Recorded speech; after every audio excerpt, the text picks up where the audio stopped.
Imagine this, a world where the chaos of everyday life fades away, leaving only the sound of your breath and the stillness of your thoughts. You're sitting in a quiet room, eyes closed, the weight of the day slowly melting away.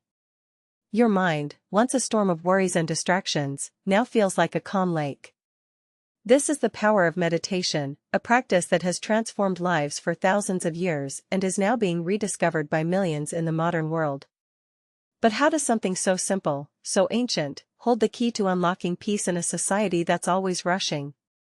Let's explore the journey of meditation, from its origins to its scientific breakthroughs, and how it's becoming a tool for healing in our fast-paced lives.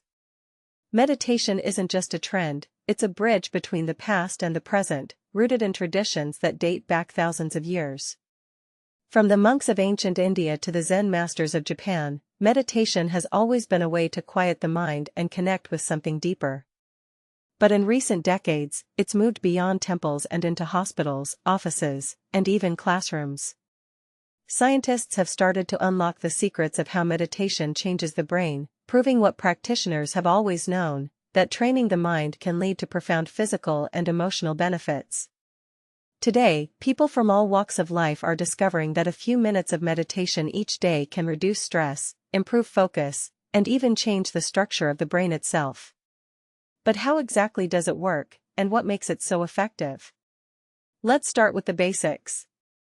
Meditation is like a mental workout, but instead of lifting weights, you're training your attention. The first step is finding a quiet, comfortable space where you won't be interrupted. It doesn't have to be a special room or a meditation cushion, just somewhere you can sit or lie down without distractions. The key is to create a sense of safety and stillness, a refuge from the noise of the outside world. Once you're settled, the next step is posture. You might sit with your back straight, hands resting gently on your knees, or lie down with your arms at your sides. The goal is to be relaxed but alert, as if you're holding a delicate balance between comfort and awareness. This posture is important because it helps you stay present, preventing your body from slipping into sleep or slouching into distraction. Now comes the heart of the practice, focusing on your breath. Close your eyes, and bring your attention to the sensation of air moving in and out of your body. Feel the rise and fall of your chest, the coolness of the air as it enters your nostrils, the warmth as it leaves. This might seem simple, but it's a powerful act of presence. Your breath is always with you, a constant reminder that you're alive.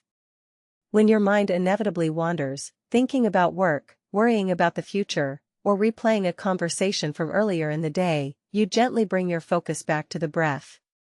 There's no need to judge yourself for getting distracted, that's part of the process. The act of returning to the breath, again and again, is what builds mental